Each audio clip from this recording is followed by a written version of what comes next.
When you start off as a guy and you're not successful with girls and you're trying to attract some girls, what you first try is the nice guy approach. You try to be extra nice because you think, well, what does a girl want? She wants a guy who's going to treat her well. And so you do that, but as you do that, you repel all the girls and none of them want to be with you. And this is so frustrating and so backwards because what we then see is we see the assholes and the jerks getting all the hottest girls. And you wonder, how could that possibly be? How can these women be attracted to like the scummiest guys? And then what you realize is that actually it's because in trying to be so nice and trying to supplicate to women, what that communicates is that actually you're a low value guy.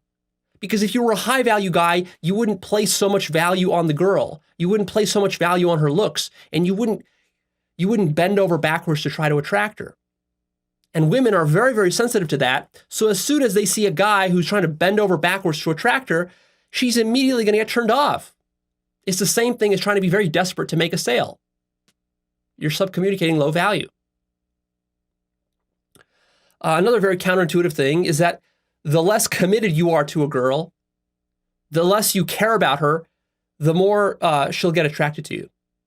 Like it's so uncanny the way it works. And I had to spend hundreds of hours like rewiring my entire brain so that I don't fall into these most obvious foolish traps in order to get better at attracting women.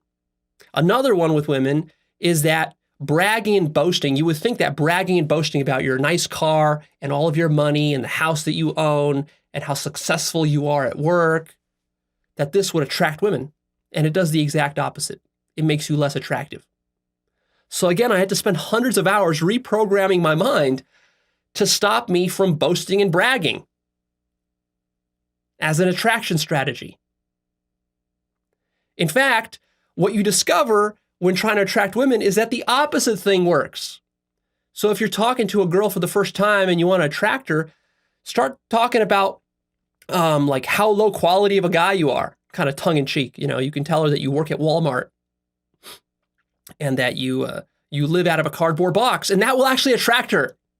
Because what she sees there, of course, when you're doing this tongue in cheek, she sees that you're so confident in yourself that you don't need to brag about how nice your car is and all of this.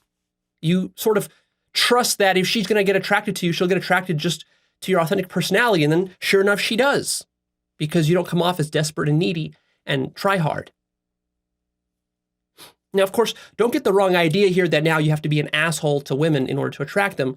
You have to really distinguish between the attraction phase and the relationship phase. So you don't want to be an asshole and treat your girl badly in the relationship phase. But during the attraction phase, which actually lasts for a very short period of time, the attraction phase is like only an hour long from the moment where you meet the girl to the moment where she makes a decision that she wants to sleep with you or that she even would. That moment where she gets sexually attracted to you, that particular moment, that's where you don't want to come off as overly nice. And then after she's attracted to you, then you can be quite nice to her and she'll still love you. In fact, she wants you to be nice to her in the relationship. It's really just about the attraction component that we're talking about.